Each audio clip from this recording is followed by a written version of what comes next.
కడప జిల్లా ఒంటిమిట్ట మండలం మలకాటపల్లి సమీపంలో ఉన్న జామియా నూరుల్లా ఇస్లామిక్ ట్రస్ట్ ఆధ్వర్యంలో పేదలకు ఆర్థిక సాయం అందించాడు అధ్యక్షుడు కారి అబ్దుల్ సుబాన్.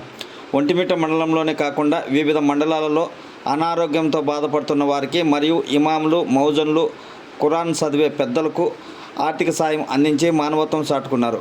ఒక్కొక్కరికి 500 నుంచి 1000 రూపాయలు, 2000 వరకు అందించడం జరిగింది. ఈ సందర్భంగా ఆయన మాట్లాడుతూ కష్టాల్లో ఉన్న పేదలకు ట్రస్ట్ ఉన్నంత వరకు తమ వంతు సాయం అందిస్తామని తెలిపారు. ప్రతి ఒక్కరికి సాయం చేసే గుణం ఉండాలని అధ్యక్షుడు కారి అబ్దుల్ సుబాన్ మీడియా ద్వారా తెలిపారు.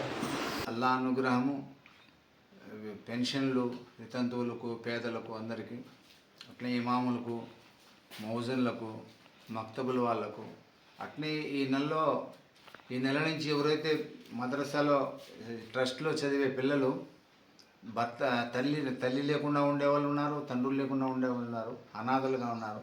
అటువంటి వారికి కుటుంబ పోషణ కొరకు, ఇంటి కొరకు ప్రతి ఒక్క నెల 500 రూపాయలు ఇన్షాల్లాని ఇవ్వడం జరిగింది. ఈ నెల నుంచి ఇన్షాల్లా ఇది కంటిన్యూగా అనాథ పిల్లలకు ఇన్షాల్లా మద్రసా తరపు నుంచి సాయం చేయాలనే సంకల్పం ఉన్నది.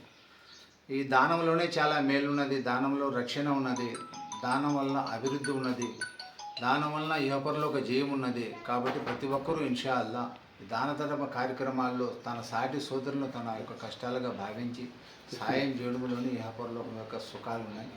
దీని మీద ప్రతి ఒక్కరూ కూడా ఆచరించే శక్తిని మనకు దేవుడు ప్రసాదించాలని కోరుకుంటా ఉన్నాం.